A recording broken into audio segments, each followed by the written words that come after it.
नमस्कार मेरे प्यारे YouTube के साथियों। तो सबसे पहले आपसे यही कहूंगा कि अगले कुछ समय के लिए आप मेरे साथ पूरे दिल और दिमाग के साथ जुड़ जाइए। ईयरफोन्स को अपने कानों में अच्छे से ठूंस लीजिए। जब आप पूरी तन्मयता के साथ मेरे से जुड़ जाएंगे तो स्टोरी का मजा भी नेक्स्ट लेवल का हो जाएगा। और हाँ, जो भी लोग पहली बार चैनल पर नए आए हैं और बाकी बचे हुए जो पुराने साथी हैं, अगर आप अभी तक भी हमारी इस फैमिली के मेंबर नहीं बने हैं तो अभी उस लाल बटन को दबाइए और हमेशा के लिए हमारे साथ दिल और दिमाग से जुड़ जाइए। और हाँ, जल्दी से सभी लोग अपना परिचय भी कमेंट बॉक्स में दे दें और यह भी बताइए कि आप सबको हमारी कहानी कैसी लगी। तो चलिए अब ज्यादा टाइम ना खराब करते हुए आज की स्टोरी को शुरू करते हैं। दीपक और प्रियंका रात के वक्त दूसरे शहर की ओर जा रहे थे। कई साल के प्रेम संबंध के बाद उन्होंने कुछ महीनों पहले ही शादी कर ली थी। दोनों एक ही ऑफिस में साथ काम करते थे। वहीं से उनका प्रेम संबंध शुरू हुआ था।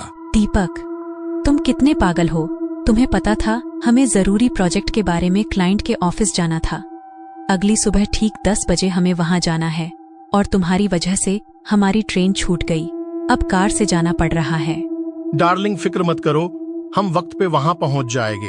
दोस्त की पार्टी में पीने को क्या मिल गई, वक्त पे आना ही भूल गए जनाब। अरे थोड़ी सी ही तो पी थी, अब जा रहे हैं ना, शांत रहो। तुम्हारे पार्टी के चक्कर में ट्रेन छूट गई ना, वरना जल्द पहुंच जाते। अब कार से ज्यादा वक्त लगेगा। डार्लिंग, मैं हूं ना, टाइम पे हम पहुंच जाएंगे। अचानक दीपक ने गाड़ी रुका दी। प्रियंका बोली, अब क्या हुआ महाराज आपको? जी, बड़ा महत्वपूर्ण कार्य करने जाना है। आपकी इजाजत हो तो जरा हल्का हो आओ। हाँ जनाब, जाइए। दीपक ने सामने देखा। उसको एक और रास्ता वहां दिखाई दिया जो जंगल की तरफ से जाता था। वहां एक बोर्ड भी था। वो उसके पास गया। बोर्ड पे काफी धूल थी। उसने धूल हटाई और देखा। फिर वो जल्द गाड़ी के पास आया और प्रियंका को बोला, मैडम जी, जल्द पहुंचने का रास्ता मिल गया। कौन सा रास्ता? अरे वो सामने देखो, रास्ता है। वैसे मुझे जरा बताओ प्रियंका, अभी शहर कितने किलोमीटर दूर है? अभी हाईवे के बोर्ड पे देखा था, करीब 200 किलोमीटर। और मैंने जो रास्ता अब देखा है उस पे सिर्फ 110 किलोमीटर लिखा है। मतलब उस रास्ते से जल्द पहुंच जाएंगे और थोड़ा आराम करके निकल सकेंगे। हाँ, पर हाईवे से ही चलते हैं ना दीपक, वो रास्ता घने जंगल से जाता है। अरे तो क्या हुआ, तुम्हें डर लगता है क्या? डर की बात नहीं है दीपक, पर अगर कुछ हुआ या कार खराब हुई तो क्या करेंगे? ओ प्रियंका, तुम भी ना बचकानी बातें करती हो। अब चलो, चलते हैं वहां से। ठीक है, चलो। और दोनों उस घने जंगल के रास्ते मुड़ गए। दीपक कब से कार चला रहा था। प्रियंका ने उसे कहा, देखो ना, कहीं कोई घर या लाइट लगी हुई नहीं दिख रही। अरे डार्लिंग, घना जंगल है, शायद कोई गांव आगे होगा। और तुम क्यों इतनी फिक्र कर रही हो? पता नहीं, पर कुछ अजीब लग रहा है इस रास्ते पे। दीपक हंसकर बोला, हाँ, हमें आगे अब भूत और चुड़ैल मिलेंगे। तुम ना वो YouTube पर स्पूकी हिंदी स्टोरीज की हॉरर कहानियां देख देख के ऐसे भूतिया हो गए हो। मुझसे ना शादी करके किसी चुड़ैल से ही कर लेते। हाँ, खोजा तो था, पर तुमसे बड़ी वाली कोई नहीं मिली। दीपक, तुमको ना गाड़ी से फेंक दूंगी। तभी अचानक गाड़ी से जोर की आवाज आई और गाड़ी रुक गई। क्या हुआ दीपक? पता नहीं, शायद कार में कुछ गड़बड़ है। रुको, मैं देखता हूँ। दीपक कार के बाहर निकलकर देखने लगा। अरे शीट कार के 2 टायर फट चुके हैं। तो स्टेपनी होंगी ना? नहीं है, और होती भी तो एक ही काम आती, दूसरी कहाँ से लाते? दीपक, तुम ना गड़बड़ की दुकान हो। क्यों आई मैं तुम्हारे साथ? अब क्या करेंगे इस घने जंगल में? गुस्सा मत हो तुम, कुछ करते हैं। प्रियंका भी कार से बाहर आ गई। दीपक बोला, यार, इस रास्ते पे तो कोई और गाड़ी भी दिखाई नहीं दे रही, ना ही कोई इंसान। हाँ, और आओ, जिद की थी ना इस रास्ते से आने की, अब भुगतो। प्रियंका गुस्से में बोली। अब कैसे शहर पहुंचेंगे? तभी सामने से आई हुई तेज रोशनी ने उनका ध्यान अपनी तरफ खींचा। वो एक बस थी। दीपक बोला, अरे वाह, निकल पड़ी। वो बस धीरे धीरे उनके पास आया। बस में ज्यादा रोशनी नहीं थी और ड्राइवर भी हल्की रोशनी में बैठा था। उसका चेहरा अंधेरे में था पर बाकी शरीर दिखाई दे रहा था। दीपक ने उसे पूछा, ये बस कहाँ जा रही है? पास के बस स्टैंड जा रही है। दीपक ने प्रियंका की ओर देखा और बोला, देखो, अब हम इसमें चलते हैं। वहां कोई मैकेनिक को ढूंढकर उसको कार के बारे में बता के थोड़ा ज्यादा पैसा देके वहीं से दूसरी बस पकड़ के शहर चले जाएंगे और वापस आते वक्त कार ले जाएंगे। प्रियंका ने बस देखी। वो बोली, कितनी अजीब बस है, पुरानी सी। क्या तुम भी? मदद तो मिली ना। अब चलो, बैठ जाओ। हमें जल्द पहुंचना है। अगर प्रोजेक्ट मिल गया तो दोनों का भविष्य और अच्छा होगा। कुछ मत सोचो, चलो अब। ठीक है, चलो। दोनों बस में बैठ गए पिछली सीट पर और बस चलने लगी।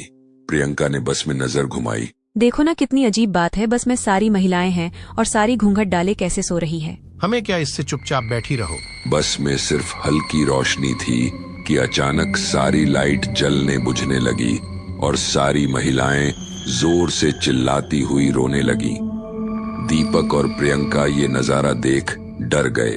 दीपक, ये क्या हो रहा है? पता नहीं प्रियंका, कुछ समझ नहीं आ रहा।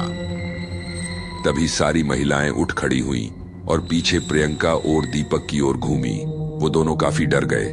फिर धीरे धीरे सबका घूंघट ऊपर उठने लगा। सामने का भयानक नजारा देख दोनों और ज्यादा डर गए।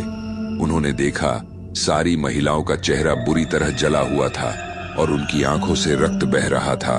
वो जोर जोर से रोती हुई उनके पास आ रही थी। दीपक बोला, ड्राइवर, जल्द गाड़ी रोको। तभी ड्राइवर की भयानक आवाज आई, अब ये बस नहीं रुकेगी। जैसे ही वो महिलाएं पास आई, दीपक ने उठ के उनको रोकना चाहा, पर एक महिला ने उसको पकड़ के बस के बाहर फेंक दिया और दीपक जोर से एक पेड़ से जा टकराया और फिर बेहोश हो गया। वो भूतिया बस प्रियंका को अपने साथ ले गई थी। अगली सुबह एक राहगीर ने दीपक को देखा और तुरंत अस्पताल ले गया। कुछ घंटों के बाद दीपक को होश आया। वो चिल्लाने लगा, प्रियंका, प्रियंका। कहाँ ही था। सामने उसने देखा एक आदमी और कुछ पुलिस वाले वहां खड़े थे। एक पुलिस वाले ने उससे पूछा, आपको चोट कैसे लगी और आप बेहोश क्यों हुए थे? दीपक ने सारी बात उन्हें बताई, पर पुलिस वालों को उस पे शक हुआ कि ये झूठ बोल रहा है और बकवास बातें कर रहा है। कुछ घंटों बाद रिपोर्ट आई कि दीपक ने थोड़ी शराब भी पी रखी थी, जो उसने दोस्त की पार्टी में पी थी। पुलिस वालों को लगा शायद इसने ही उसकी पत्नी को कुछ किया होगा और यहाँ झूठ बोल रहा है। पुलिस ने शक के आधार पर दीपक को जेल में डाल दिया पूछताछ के लिए। दीपक जेल में था। काफी पूछताछ के बाद भी वो एक ही रट लगाए बैठा था कि प्रियंका को वो भूतिया बस ले गई है, पर पुलिस वाले उसकी बात को झूठ समझ के यकीन नहीं करते थे। प्रियंका के परिवार वालों ने भी यही समझा था कि दीपक ने ही कुछ किया होगा। बेचारा दीपक सच कह के भी फंसा हुआ था। उसको खुद की नहीं, प्रियंका की ही फिक्र थी। वो रात दिन रोया करता, उसको कुछ समझ नहीं आ रहा था कि वो बस क्या थी और सिर्फ उसे फेंक प्रियंका को क्यों ले गई। कुछ दिनों तक यही सिलसिला चलता रहा। कोर्ट ने भी उसको दोषी मान के जब तक प्रियंका मिल नहीं जाती और सच्चाई पता नहीं लगती, उसको बड़े जेल भेज दिया गया। उसको दिन रात सिर्फ प्रियंका की फिक्र होती थी। वो कहाँ होगी, कैसी होगी, वो यहाँ से कैसे निकले, उसको कैसे बचाए। बस ऐसे ही एक एक दिन काट रहा था। उसे किसी चीज का ध्यान न था। वो प्रियंका को याद करते ही खोया रहता था। कुछ दिन हुए थे उसको बड़े जेल आके, पर एक बूढ़ा कैदी उसको रोज घूरता रहता था। सिर्फ उसको ही देखता रहता था। दीपक भी उसको रोज देखता था। एक बार उसने उसके साथी कैदी, जो नया कैदी बन वहां आया था, उसका नाम रामलाल था, जो उसका अच्छा दोस्त था जेल में। सिर्फ वही था जो दीपक को गलत नहीं समझता था, क्योंकि रामलाल के दादाजी बड़े तांत्रिक हुआ करते थे, तो उसको भी ऐसे भूतिया बातें पे विश्वास था। वैसे भी वो बड़ी चोरी के मामले में अंदर आया था। उसने रामलाल से पूछा, यार, वो बूढ़ा आदमी रोज मुझे घूरता रहता है, तुम्हें पता है क्या वो कौन है? मुझे पता तो नहीं ज्यादा, पर सभी उसे पागल बुड्ढा करके बुलाते हैं। ऐसे ही देखता होगा, तुम ज्यादा ध्यान मत दो। मैं तो यहाँ से निकलने की योजना सोच रहा हूँ। अगर निकल पाए तो साथ में आओगे ना? हाँ, जल्द सोचो, मुझे प्रियंका का पता लगाना है। फिक्र मत करो दोस्त, मैं भी तुम्हारी मदद करूंगा। एक बार यहाँ से निकल तो जाए। एक दिन दीपक ऐसे ही जेल से बाहर, जो कैदियों को थोड़ा घूमने के लिए वक्त दिया जाता है, जेल के थोड़े बड़े खुले हुए हिस्से में, वहां अकेला बैठ प्रियंका के बारे में सोच रहा था। बाकी कैदी अपनी बात करने में व्यस्त थे। तभी उसको पीछे से आवाज आई, तुमने भी वो बस देखी है ना? दीपक ने पीछे मुड़ के देखा। वहीं बुढ़ा आदमी वहां खड़ा था। दीपक बोला, आपको कैसे पता? तभी सारे कैदी हंसने लगे। अरे देखो भाई, दोनों पागल एक साथ। तभी रामलाल ने वहां आके एक दहाड़ सी मारी वैसे वो बड़ा ही बलवान दिखता था। किसी की हिम्मत नहीं होती थी उससे बहस करने की। रामलाल बोला, अगर किसी ने यहाँ मेरे दोस्त को कुछ कहा तो हड्डियां तोड़ दूंगा। फिर किसी की हिम्मत नहीं हुई बोलने की। फिर तीनों रामलाल, दीपक और वो बूढ़ा आदमी एक जगह बैठ गए। दीपक बोला, आप कैसे जानते हैं कि मैंने कोई बस देखी? मैंने भी देखी है, बल्कि मैंने तो अपनी प्यारी बच्ची और पत्नी को खोया है। उस बस में मेरी हिम्मत नहीं हो रही थी आपसे बात करने की, क्योंकि सारे कैदी मुझे बड़ा परेशान करते हैं। पर तुम्हारी हालत देख मुझसे आज रहा ना गया। मुझे भी अपनी बेटी और पत्नी को मारने के इल्जाम में ही जेल में डाला गया है। जब तक वो मिलेगे नहीं तब तक मैं यही रहूंगा। 5 साल हो गए मुझे यहाँ। पता नहीं मैं उस दिन वहां से गया ही क्यों। आपके साथ क्या हुआ था बाबा? मेरा नाम अशोक है। मैं पहले स्कूल का प्रिंसिपल हुआ करता था। रिटायर होने के बाद मैंने अपना एक एनजीओ खोला, जो शहर के पास वाले गांवों में जाके गरीब बच्चों को स्कूल की सामग्री की मदद किया करता था। इसमें मेरे साथ मेरी बेटी गीता और पत्नी गंगा भी मदद किया करते थे। एक बार हमें सोनईपुर गांव में जाना था। गांव काफी पिछड़ा था और वहां कई गरीब बच्चे थे। वो गांव उसी रास्ते पे करीब 40 किलोमीटर दूर स्थित था। उस रास्ते पे सिर्फ वहीं एक गांव आता है। जब हम गांव पहुंचे तो गांव की स्कूल की हालत बड़ी खराब थी। मेरी बेटी ने कहा, पापा क्यों ना कुछ दिन यहाँ रहकर इनकी और मदद की जाए और स्कूल को अच्छा बनाया जाए। मुझे उसका विचार पसंद आया तो हमने वहीं सरपंच जी की मदद से एक घर किराए पे ले लिया। पर सरपंच जी ने हमें कहा था कि साहब, कुछ भी हो जाए रात में यहाँ से कहीं ना जाए। यहाँ एक भूतिया बस घूमती है जो लोगों को अपने साथ हमेशा के लिए ले जाती है, तो रात में यहाँ से मत निकलना। मैं अपने मन में ही हंस दिया। मुझे लगा ये लोग थोड़े पुराने जमाने के विचार रखते हैं। मैंने ठीक है कहकर बात पूरी कर ली। रात का समय था। अचानक मेरा मोबाइल बज उठा। मेरे छोटे भाई का फोन था। उसने कहा कि उसकी पत्नी का बुरी तरह से एक्सीडेंट हो गया है, आप जल्द यहाँ आ जाए। हम तीनों रात में ही अपनी कार लिए शहर की ओर चल दिए। आगे रास्ते पे जाके मेरी कार खराब हो गई। तभी हमें वो बस पीछे से आती हुई दिखी। हमने उसे रोका। ड्राइवर का चेहरा अंधेरे में नहीं दिखा, पर मैंने पूछा, ये बस कहाँ जा रही है? उसने कहा, पास के शहर जा रही है। हमारे लिए ये खुशी की बात थी कि हमें कम से कम बस तो मिली इतनी रात को। हम बस में चढ़ गए। वहां सिर्फ महिलाएं थीं, घूंघट डाले हुए, सारी सो रही थी। हम भी जाके बैठ गए। बस थोड़ी आगे ही गई थी कि अचानक से जैसे बस के अंदर तूफान आ गया हो, वैसे ही सारी लाइट जलने बूझने लगी। सारी महिलाएं जोर जोर से रोने लगी। हम तीनों बुरी तरह डर गए। सारी महिलाओं के घूंघट उठते ही उनके भयानक चेहरे, जो आज तक मैं भूल नहीं सकता, वो आगे मेरी बेटी और पत्नी को खींचने लगी। मैंने उनको रोकना चाहा, पर उन्होंने मुझे उठाकर बस के बाहर फेंक दिया। मैंने पुलिस को सारी सच्चाई बताई, पर उन्होंने मेरी बातें नहीं मानी और मुझ पे ही पहला शक करके मुझे अंदर डाल दिया। मैंने उनसे कहा कि जिस गांव में गया था उन गांव वालों को भी ये बात पता है, पर कोर्ट ने ये कहा कि ये सब बकवास बातें होती हैं। जब तक उनका पता नहीं लगता तुम जेल में ही रहोगे। अब तक मैं जेल में ही हूँ। मुझे जमानत भी नहीं मिली कि बाहर निकल के उनको ढूंढ सकूं। वो बस सिर्फ महिलाओं को क्यों ले जाती है? बेटा, एक बार जेल में मुझसे एक आदमी मिलने आया था। उसने मुझे बताया था कि उसका नाम डॉक्टर कार्तिक है। उसको उस भूतिया बस के बारे में सब कुछ पता है। उसने सिर्फ इतना बताया कि वो भूतिया बस महिलाओं को ही अपने साथ ले जाती है। कोई पुरुष अंदर गया तो उसको बाहर फेंक देती है। रामलाल ने पूछा, उसको ये सब कैसे पता? पता नहीं, उसने कहा कि अगर आपको जमानत मिलेगी तो मैं आपकी मदद करूंगा। उसने मुझे ये कार्ड दिया था जिसमें उसका पता लिखा हुआ है, पर कमबख्त अब तक मुझे जमानत नहीं मिली। मैंने एक बार भागने की कोशिश की थी पर नाकाम रहा था। अगर तुम किसी तरह निकल पाओ तो सबसे पहले इसको जाके मिलना। बाबा ने कार्ड दीपक के हाथ थमाते हुए वहां से अपनी कोठरी की ओर चले गए। रामलाल ने दीपक की ओर देख के बोला, आपकी प्रियंका जी को खोजने चले क्या? दीपक बोला, कैसे? यहाँ से निकलने की तरकीब है। हाँ, पर इसके लिए तुम्हें थोड़ी चोट लगेगी, चलेगा ना तुमको? प्रियंका को खोजने के लिए कुछ भी करने को तैयार हूँ। तो ठीक। रामलाल ने एक जोरदार मुक्का उसके चेहरे पे मारा। दीपक का नाक बुरी तरह से टूट गया और उसका खून बहने लगा। फिर रामलाल ने बुरी तरह खुद का सर दीवारों पे दे मारा। उसका भी सर फट गया और खून बहने लगा। फिर उसने दीपक को पकड़ के बोला, लड़ते रहो मुझसे, फिर पुलिस हमें अस्पताल ले जाएगी, वहीं से हम भागेंगे। ठीक ऐसा ही हुआ।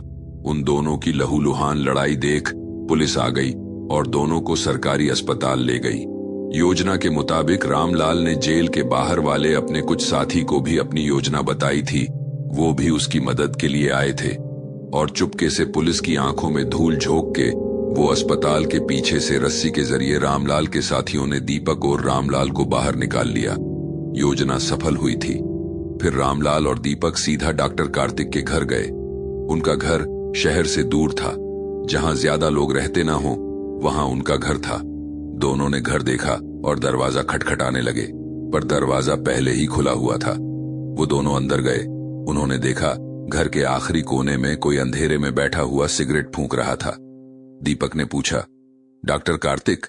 दीपक ने आवाज लगाई। घर के कोने में अंधेरे में सिगरेट फूंक रहा आदमी अपनी कुर्सी से खड़ा हुआ।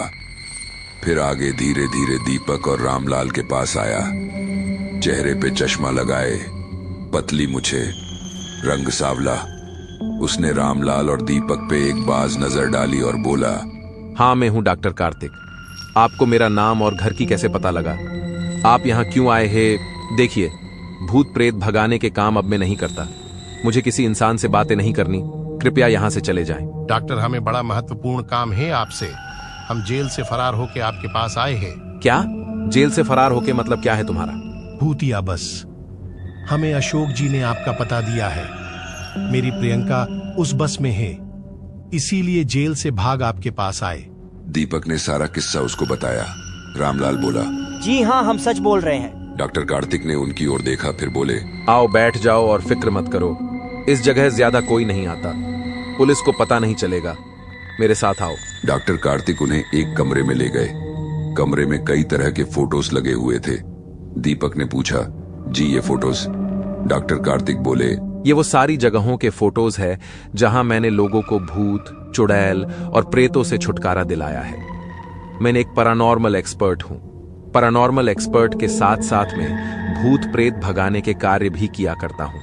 मैंने अपने पिताजी से ये कार्य करना सीखा था। हम साथ में ही वो कार्य किया करते थे, पर उस भूतिया बस ने मेरे पिताजी को भी उसी में कैद कर लिया। पर वो तो सिर्फ महिलाओं को ले जाती है। हाँ, तुमने सही कहा, पर उस बस में पिताजी एक महिला का रूप धारण कर घुसे थे और अब तक वहां फंसे हुए हैं। मैंने बड़ी कोशिश की उन्हें बचाने की, पर अब तक नहीं बचा पाया। रामलाल ने पूछा, हुआ क्या था? दरअसल मेरे पिता ने मुझे नहीं बताया था कि वो किसी भूतिया बस के अंदर जाने वाले हैं। दीपक बोला, तो आपको पता कैसे चला? मुझे एक बार स्वप्न में पिताजी ने संपर्क किया था वहां। पर वो तो सिर्फ महिलाओं को ले जाती है। हाँ, तुमने सही कहा, पर उस बस में पिताजी एक महिला का रूप धारण कर घुसे थे और अब तक वहां फंसे हुए हैं। मैंने बड़ी कोशिश की उन्हें बचाने की, पर अब तक नहीं बचा पाया। रामलाल ने पूछा, हुआ क्या था? दरअसल मेरे पिता ने मुझे नहीं बताया था कि वो किसी भूतिया बस के अंदर जाने वाले हैं। दीपक बोला, तो आपको पता कैसे चला? मुझे एक बार स्वप्न में पिताजी ने संपर्क किया था। वहां उन्होंने मुझे सारी कहानी बताई थी। फिर उसके बाद मैंने मेरी शक्तियों से उनसे संपर्क करने की कोशिश की, पर नाकाम रहा। उनके आखिरी शब्द थे, बेटा मैं ऐसी जगह फंसा हुआ हूं जहां से कभी नहीं निकल सकता, और तुम भी मुझे खोजने की कोशिश मत करना, वरना वहीं बस में कैद हो जाओगे। हाँ, पर एक और बात, फिर मेरा पिताजी से संपर्क टूट गया। मैंने फिर भी कोशिश की, पर नाकाम रहा। मैंने अशोक से संपर्क किया, पर वो जेल से छूटा ही नहीं। अब तुम आ गए हो, मैं तुम्हारा संपर्क अपनी शक्तियों से प्रियंका से करवाऊंगा और मेरे प्रश्नों का उत्तर लूंगा, ताकि मैं पिताजी को आजाद कर सकूं। आपको मेरी ही जरूरत क्यों थी? आप खुद भी तो कर सकते थे। नहीं कर सकता। प्रियंका का मानसिक और शारीरिक संबंध तुमसे जुड़ा हुआ है, इसीलिए तुम्हारी जरूरत होगी। पर इसके पहले तुम्हें उस भूतिया बस की कहानी जानना जरूरी है। सुनो, करीब 30 साल पहले की बात है। अभी तो वहां सिर्फ सोनईपुर गांव है, पर पहले वहां एक गांव और था, कुलधरा गांव। उस गांव में केशव नाम का एक आदमी रहता था। वो किराने की दुकान चलाता था। उसकी अब तक 2 शादियां हुई थीं, पर उसकी दोनों पत्नियां उसको छोड़कर चली गई थीं। उसकी हरकतें ही ऐसी थीं, हवस का भूखा और गांव की सारी औरतों को ताड़ने वाला। जब से उसकी दूसरी पत्नी छोड़ के गई थी, तब से वो ज्यादा ठरकी हो गया था। वो इसी फिराक में था कि कब उसकी हवस की प्यास बुझे। महिलाएं भी उसकी हरकतें जानती थीं, पर करती क्या, सिर्फ उसी की एक दुकान वहां थी, तो मजबूरन उन्हें वहां चीजें लाने जाना पड़ता था। कभी वो अपनी हवस भरी नजरों से घूरता, कभी बचकानी बातें करता। एक दिन हुआ ऐसा कि गांव में जमींदार के घर नई बहू आई थी। वैसे गांव में बहुओं को बाहर भी जाने नहीं देते, पर उसकी सास उसके भाई के घर दूसरे गांव गई थी। घर में कुछ चीजों की कमी थी, तो उसने अपने ससुर से पूछा कि मैं ये सामान लेने बाहर जाऊं। तो उन्होंने कहा, हाँ ठीक है बेटा, जाओ। वो जैसे ही केशव के किराने की दुकान पे पहुंची, केशव उसको देखता ही रह गया। इतनी सुंदर महिला उसने आज तक नहीं देखी थी। वो उसकी हवस भरी आंखों से देख देख उसको सामान दे रहा था। फिर अचानक से उसने उसके हाथ को छू लिया। वो चिल्लाई, ये आप क्या कर रहे हैं? केशव बोला, आप जैसी सुंदर महिला मिले तो मजा ही आ जाए। केशव उसकी हवस की आग में ये सब बोल गया। वो महिला वहां से चिल्लाती हुई घर गई और जमींदार को सब बता दिया। जमींदार और उसके लड़कों ने केशव को बुरी तरह मारा और गांव से बाहर फेंक दिया और कहा, यहां दिखाई दिया तो मार देंगे। केशव वहां से चला गया। करीब 1 साल गुजर गया। एक दिन गांव की महिलाओं को मिलके माता महाकाली के दर्शन के लिए जाना था, इसीलिए गांव वालों ने एक बस का इंतजाम किया था। बस आ गई थी, सारी महिलाएं उसमें बैठ गई। बस रवाना हुई। आधी रात का समय था, सारी महिलाएं सो रही थीं। बस के ड्राइवर ने बस रुकाई। एक आदमी धीरे से बस के ड्राइवर के दरवाजे से अंदर आया। उसने ड्राइवर को ढेर सारा पैसा दिया और ड्राइवर नीचे उतर गया और खुद बस चलाने लगा। थोड़ी देर बाद एक महिला जिसका नाम देविका था, उठ के ड्राइवर के पास गई ये पूछने की अभी और कितना वक्त लगेगा। वो जैसे ही ड्राइवर के पास गई, वैसे ही वो बुरी तरह चौंक गई। उसके मुंह से निकला, केशव। वो चिल्ला बैठी। सारी महिलाएं ये चीख सुन जाग गई। केशव चिल्लाया, चुड़ैल, तूने सबको जगा दिया। मैंने कितनी मेहनत से ये योजना बनाई थी। केशव और जोर से बस चलाने लगा और बोला, मुझे अपमानित किया था ना, अब तुम सब महिलाओं को विदेश बेच में अपना बदला लूंगा। उसने केबिन का दरवाजा अंदर से बंद कर दिया। सारी महिलाएं चिल्लाने लगीं, ऐसा मत करो, बस रोको। पर वो शैतान कहां मानने वाला था। तभी देविका बोली, ए शैतान, हवसी आदमी, तेरा कभी भला नहीं होगा, बस रोक दे। उसने पीछे मुड़ के देखा और बोला, अपनी हवस की आग तूझ पे बुझा के ही तुझे बेचूंगा। हा हा हा हा। तभी सामने आता मोड़ उसे दिखाई नहीं दिया। बस की ज्यादा रफ्तार के कारण वो उसे मोड़ ना सका और पूरी बस खाई में गिर पड़ी और गिरते ही उसमें आग लग गई। पूरी बस जल के राख हो गई। सारे मर गए, पर अब तक उन सब की आत्मा उसमें भटक रही है और केशव का उस बस पे कब्जा है, इसीलिए वो अब तक अपना शिकार कर रहा है। यही बोलते हुए डॉक्टर कार्तिक ने बात पूरी की। मेरे पिताजी मुझे और कुछ बताने वाले थे, पर मेरा संपर्क टूट गया। रामलाल बोला, फिर तो उसे खत्म करना जरूरी है। इसीलिए उस दुष्ट की आत्मा ऐसी शैतान बन गई होगी। वो महिलाओं को भी उसी की वजह से अब तक मुक्ति नहीं मिली होगी। अब तो किसी भी तरह प्रियंका को छुड़ा के रहूंगा और उन सब महिलाओं को मुक्ति दिलाऊंगा। बोलिए डॉक्टर कार्तिक, हमें करना क्या होगा? हाँ सही कहा, पर उसे मारने के लिए बस के अंदर का पूरा हाल हमें जानना होगा। इसीलिए हम अब प्रियंका से संपर्क करेंगे। दीपक, क्या तुम तैयार हो? दीपक ने कहा, ठीक है। आधी रात हो गई थी। डॉक्टर कार्तिक ने दीपक को एक चक्र में बिठाया था। चारों ओर मोमबत्तियां जलाई हुई थी। डॉक्टर कार्तिक ने कहा, देखो दीपक, मैं तुम्हें सम्मोहित करूंगा। तुम्हें धीरे धीरे प्रियंका को याद करना है और सुनो, सिर्फ उसकी आवाज तुम्हें सुनाई देगी। वो भी थोड़ी देर के लिए। मैंने तुम्हें जो प्रश्न बताए हैं वो सब पूछ लेना। दीपक बोला, ठीक है। फिर डॉक्टर कार्तिक ने उसे सम्मोहित किया। फिर कुछ मंत्र बड़बड़ाए। दीपक को आवाज आई, मुझे बचा लो दीपक, मैं प्रियंका हूँ। प्रियंका तुम ठीक तो हो ना? दीपक, पता नहीं ये कौन सी जगह है। यहाँ हजारों महिलाएं कैद पड़ी हैं, जिसमें मैं भी शामिल हूँ। मुझे यहाँ से निकालो दीपक, यहाँ मेरा दम घुट रहा है। प्रियंका तुम शांत रहो, मुझे ये बताओ वहाँ क्या क्या है? दीपक, ये सिर्फ बस नहीं है। उन्होंने मुझे पकड़ा, फिर वो शैतान आदमी मेरे पास आया और उसने एक हाथ उठाया और सामने एक दरवाजा खुला। कभी न खत्म होने वाला अंधेरा रास्ता जहां हजारों महिलाएं कैद हैं। उसने मुझसे कहा, आ जाओ मेरी अंधेरी दुनिया में। हा हा हा हा हा।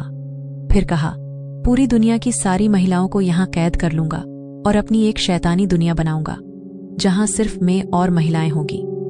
फिर उसने मुझे भी यहाँ कैद कर लिया। हर रोज कोई ना कोई उसका शिकार बनता है। मुझे बचा लो दीपक। प्रियंका जरा ऐसी कोई बात याद करो जिससे हमें कुछ मदद मिले तुम्हें छुड़ाने की। दीपक, वो रोज यहाँ आके सिर्फ एक बात कहता है, चंदेश्वर से मुझे शक्तियां प्राप्त है, कोई यहाँ से नहीं निकल सकता है। अपनी दुनिया बना के सबको यही कैद रखूंगा, फिर सबकी बोटी बोटी नोचूंगा। दीपक, वो बड़ा ही खतरनाक है, मुझे बचा लो। फिर प्रियंका की आवाज आनी बंद हो गई और दीपक की आंखें आंसुओं से भर आई। उसने सारी बात दोनों को बताई। डॉक्टर कार्तिक ने थोड़ी देर कुछ सोचा, फिर जल्द वो अगले कमरे में गए जहां कई किताबें रखी थीं। उसमें से उन्होंने एक किताब निकाली और पढ़ने लगे। रामलाल ने दीपक को संभाला और बोला, सब कुछ ठीक होगा दीपक, चिंता मत करो। तभी डॉक्टर कार्तिक बाहर आए और बोले, जल्द चलो, हमें गीता पर्वतमाला के लिए निकलना है। रामलाल ने पूछा, वहाँ क्या है? डॉक्टर कार्तिक बोले, हमारे प्रश्नों का उत्तर। मतलब? पता नहीं प्रियंका ने क्या कहा था। चंदेश्वर, ये एक कस्बा है साधुओं का जो भगवान शंकर की उपासना करते हैं। ये कस्बा इंसानों से दूर गीता पहाड़ी पे रहता है, भगवान शंकर की आस्था में लीन। कहते ही कि कई देवीय गुरु भी वहां रहते हैं। उनका केशव से क्या संबंध है, यही पता लगाने हमें वहां जाना है। तीनों गीता पर्वतमाला के लिए निकले। अगली सुबह वो गीता पर्वतमाला पहुंच गए थे। वहां कोई इंसान नहीं रहता था, तो अपने साथ ही वो खाने का सामान लाए थे। उन्होंने पहाड़ी चढ़ना शुरू किया। बड़े बड़े पेड़ों से घिरा, बहते हुए कई हसीन झरने। वो थोड़ी देर रुके, फिर अपने साथ लाया खाना खाने लगे। तभी तीनों पे पीछे से किसी ने वार किया और तीनों बेहोश हो गए। कुछ देर बाद तीनों को धीरे धीरे होश आने लगा। वो किसी दूसरी ही जगह में थे। वो इतनी खूबसूरत जगह थी कि मानो स्वर्ग हो। ऐसी जगह उन्हें पहाड़ी पर तो नहीं दिखी। तीनों ने देखा, आसपास कई साधु हाथ में त्रिशूल लिए खड़े थे और सामने बड़े एक देवीय गुरु अपने आसन से थोड़े ऊपर हवा में उठे हुए थे। तीनों बुरी तरह चौंक गए। तभी उस देवीय गुरु ने अपनी आंखें खोली। तुम लोगों के यहाँ आने का कारण मैं जान गया हूँ। अगर तुम ऐसे ही आए होते तो तुम्हें दोबारा पहाड़ी के नीचे भेजा जाता, पर तुम लोगों की दुविधा में समझ गया हूँ। डॉक्टर कार्तिक ने पूछा, गुरुजी, हम कहाँ हैं? ये कौन सी जगह है? बेटा, हम आम इंसानों को इस बारे में नहीं बता सकते। गुरुजी, आप तो देवीय लगते हैं। बेटा, इस संसार में कोई देवीय नहीं है। हम सब तो भगवान शिव के दास हैं। ये पूरा जीवन उन्हीं का दिया हुआ है। क्या ये जगह पहाड़ी पर ही है? बेटा, यहाँ आम इंसानों का आना मना है, फिर भी तुम लोग पहाड़ी पे आए। मैं क्षमा चाहता हूँ कि मेरे दासों ने तुम्हें पीछे से मार बेहोश करके लाए, इसीलिए ताकि कोई इंसान यहाँ का रास्ता ना खोज ले। हमें यहाँ भगवान शिव की आराधना के सिवा किसी बातों में रस नहीं है, इसीलिए हम इस शांत वातावरण में ही रहना पसंद करते हैं। मैं जानता हूँ आप लोग किस वजह से आए हैं। हाँ गुरुजी, हमें मार्ग बताए कैसे हम केशव और उसकी शैतानी बस को खत्म करें। गुरुजी, वो केशव ने चंदेश्वर का नाम लिया था, इसी खोज में हम यहाँ आए हैं। हाँ बच्चों, मुझे याद है वो हमारी पहाड़ी पे भटक रहा था। उसका पांव फिसला और पत्थर की टक्कर से वो बेहोश हो गया, इसीलिए हम उसे यहाँ ले आए थे। मुझे उसकी हरकतों का आभास हुआ था, पर उसने अपने कर्मों को सुधारने की इच्छा जताई थी और कहा था कि अब हमारे साथ रह के ही भगवान शिव की उपासना में लीन रहेगा। बेटा, जो यहाँ रहता है उसके पास कुछ खास शक्तियां आ जाती हैं, पर यहाँ का नियम है, एक बार इस कस्बे में आ गए फिर वापस संसार में नहीं जा सकते।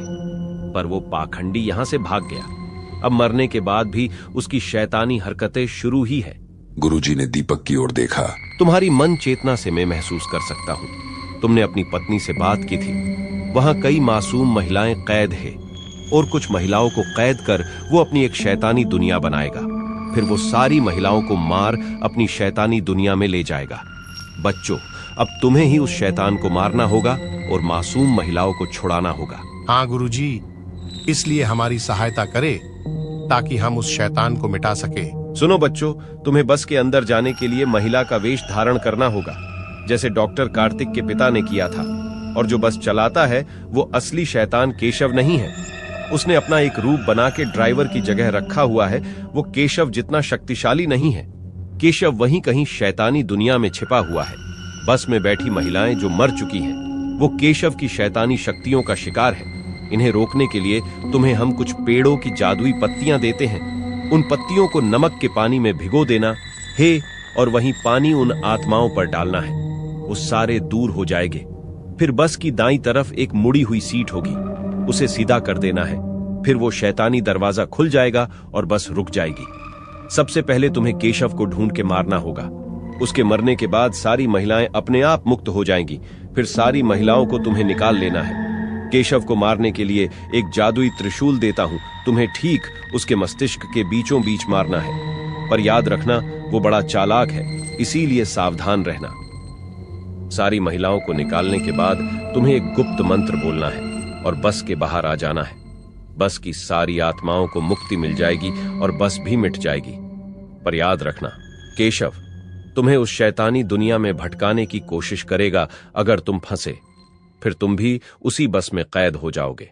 गुरुजी ने जादुई पत्तियां और त्रिशूल उनको दी और कहा, हर हर महादेव, भगवान शिव तुम्हारी रक्षा करे। तीनों ने गुरुजी का आशीर्वाद लिया। गुरुजी के दासों ने उनके आंखों पे पट्टी बांध उन्हें पहाड़ी के नीचे ले आए। शाम हो गई थी।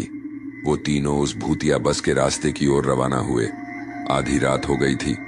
तीनों कार में बैठकर उस रास्ते पे आ गए थे। उन्होंने महिला का वेश धारण कर लिया था। कार को रोककर वो उस भूतिया बस के आने का इंतजार करने लगे।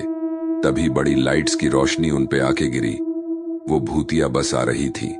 डॉक्टर कार्तिक ने कहा, सावधान, वो बस आ रही है। योजना के मुताबिक ही काम करना। तीनों ने अपने पास जादुई पत्तों से बना पानी ले लिया। त्रिशूल दीपक के पास बैग में था। बस उनके पास आ गई थी। दीपक ने पूछा, बस कहाँ जा रही है? सामने से जवाब आया, पास के बस स्टैंड। और तीनों उस भूतिया बस में जाके बैठ गए। फिर बस चलने लगी। तभी अचानक लाइट्स शुरू बंद होने लगी। फिर वही सारी महिलाएं रोने लगी और अचानक अपनी जगह से उठ उन तीनों के पास आने लगी। उनके भयानक जले हुए चेहरे देख तीनों थोड़ा डर गए। फिर दीपक बोला, अपना जादुई पानी निकालो, डालो, उन पे डालो। तीनों ने वो पानी निकाला और उन पे फेंका। जैसे ही वो जादुई पानी उन पे गिरा, वो आत्माएं झल्लाकर पीछे होते हुए बस के ऊपर जाके चिपक गई। तभी रामलाल ने देखा, सबसे आगे वाली दूसरी सीट थोड़ी मुड़ी हुई थी। रामलाल ने कहा, वो देखो, गुरुजी ने जैसा कहा था वैसी ही सीट वहां है।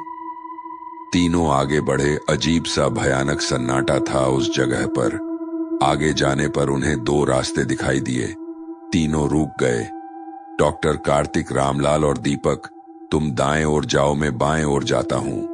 दीपक ने कहा, नहीं डॉक्टर कार्तिक, आप और रामलाल दाएं ओर जाएं, मैं अकेला बाएं ओर जाऊंगा।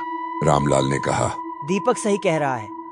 हमारे पास ज्यादा वक्त नहीं है। सुबह होने से पहले हमें उसको मारना है, वरना हम फंस जाएंगे। मैं आपके साथ चलता हूँ। वैसे भी दीपक, तुम अपने पास वाला त्रिशूल निकाल लो और कुछ हुआ तो जोर से चिल्लाना, हम आ जाएंगे। ठीक है दोस्तों, तुम भी संभल के रहना। फिर दीपक ने अपना और डॉक्टर कार्तिक और रामलाल ने अपना रास्ता चुन उस ओर चलने लगे। डॉक्टर कार्तिक और रामलाल धीरे धीरे आगे बढ़ रहे थे। पूरा रास्ता भयानक मकड़ी के जालों से भरा पड़ा था। तभी रामलाल ने कहा, देखिए, वहां एक कमरा है। वो दोनों उसके पास गए। रामलाल ने जोर से उस दरवाजे पे लात मारी। दरवाजा खुल गया। अजीब सा बड़ा सा कमरा था। हर तरफ काले पत्ते बिखरे हुए थे। पूरी दीवारों पे दरारें पड़ी हुई थीं। तभी उन्हें किसी के आने का अंदाजा हुआ। दोनों ने टॉर्च उस तरफ घुमाई। सामने देख दोनों सहम गए। सामने उनसे भी बड़ा 2 मुंह वाला नाग खड़ा था। उसकी आंखें चमचमा रही थीं। गुस्से से उन्हीं दोनों की तरफ देख रहा था। डॉक्टर कार्तिक ने देखा बाजू में कुछ लकड़ियां पड़ी हुई थीं। उन्होंने रामलाल से कहा, टॉर्च बंद करो। उन्होंने टॉर्च बंद की और लकड़ियां ले लीं और पहनी हुई साड़ी उतारकर उस पर लपेट दी। डॉक्टर कार्तिक के बैग में लाइटर था। उन्होंने उसे निकलकर साड़ी की मशाल पे आग लगा दी। सामने देखा वो भयानक नाग उनके करीब आ पहुंचा था। दोनों उसको रोकने की कोशिश में लग गए। इस तरफ दीपक भी मकड़ी के जालों को हटाते हुए आगे बढ़ रहा था। उसने देखा सामने एक कुआं था। नीचे जाने के लिए सीढ़ियां थीं। वो धीरे धीरे नीचे उतरा। सामने एक कमरा था। उसने कमरा खोला। सामने उसे कोई दिखाई दिया। जंजीरों में जकड़ा था वो।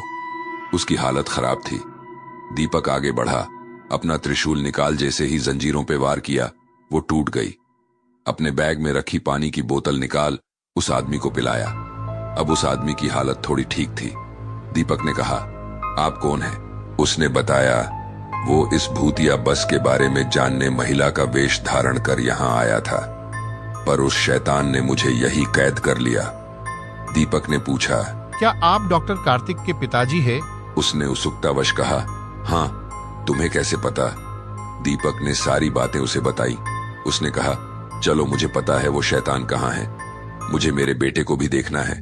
वो दोनों वहां से निकल के दूसरे रास्ते की ओर चल दिए। इस तरफ उस काले नाग से भयानक लड़ाई शुरू थी। उसने अपनी पूंछ से दोनों पे वार किया। दोनों के हाथों से मशाल गिर गई। फिर वो 2 मुंहा शैतान नाग डॉक्टर कार्तिक की ओर बढ़ा उन्हें मारने। उसने अपने बड़े बड़े मुंह को खोला और डॉक्टर कार्तिक को खाने जा ही रहा था कि पीछे से दीपक ने त्रिशूल उसके पीछे दे मारा। फिर रामलाल उसके एक मुंह को पकड़ के खिंचा और दूसरे मुंह से अलग कर फाड़ दिया। भयानक नाक मारा गया। डॉक्टर कार्तिक अपने पिताजी को देखकर गले लग रोने लगे। तभी भयानक हंसी उस कमरे में गूंज उठी। सबने दरवाजे की ओर देखा। लाल आंखें, फटी हुई चमड़ी, हाथ जैसे पेड़ों की जड़ें हों, उनसे 4 गुना लंबा। वो शैतान केशव था। मुझे मारने आए हो? हा हा हा हा हा, ये मेरी दुनिया है।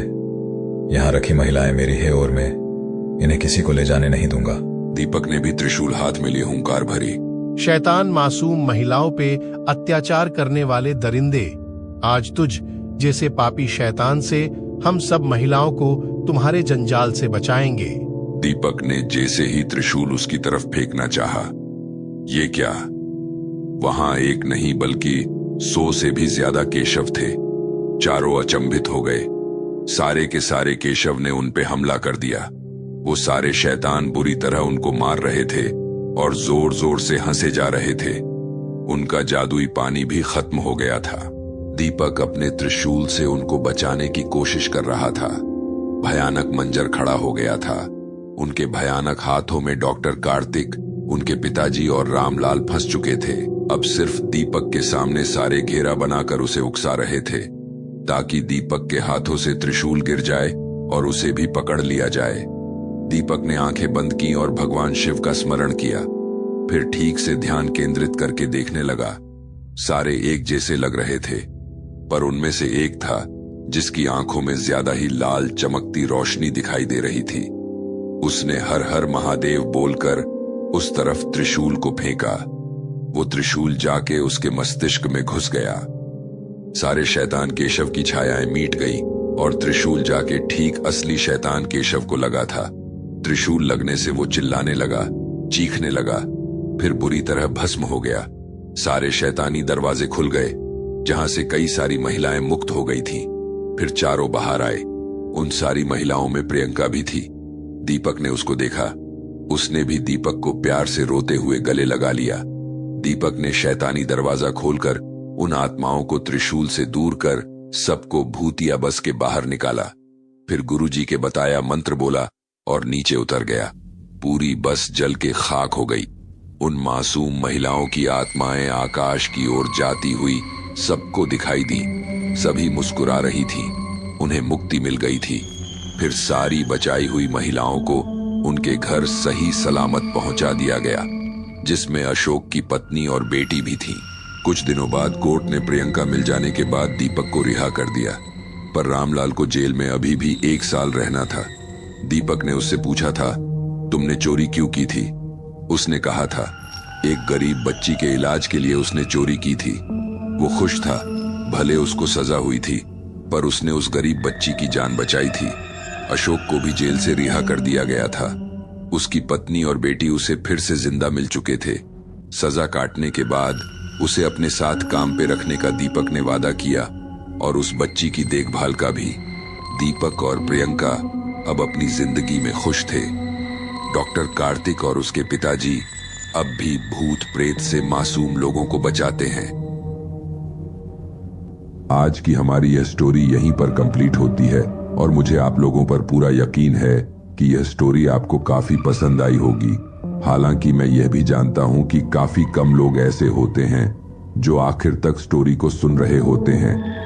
लेकिन अगर आप आखिर तक सुनने वाले लोगों में बचे हैं तो फिर कमेंट करके जरा यह भी बताते जाना कि स्टोरी कितनी जबरदस्त रही है, ताकि मुझे पता चल सके कि इसमें और कहां इंप्रूवमेंट करने की आवश्यकता है। बाकी आपने आखिर तक इस स्टोरी को सुनने के लिए अपना टाइम दिया, इसके लिए मैं आपका विशेष रूप से धन्यवाद करता हूं और जल्दी ही आपके लिए एक और नई स्टोरी लाने वाला हूं। तब तक के लिए अपना ख्याल रखिए और दूसरों का भी ख्याल रखिए। बहुत बहुत धन्यवाद।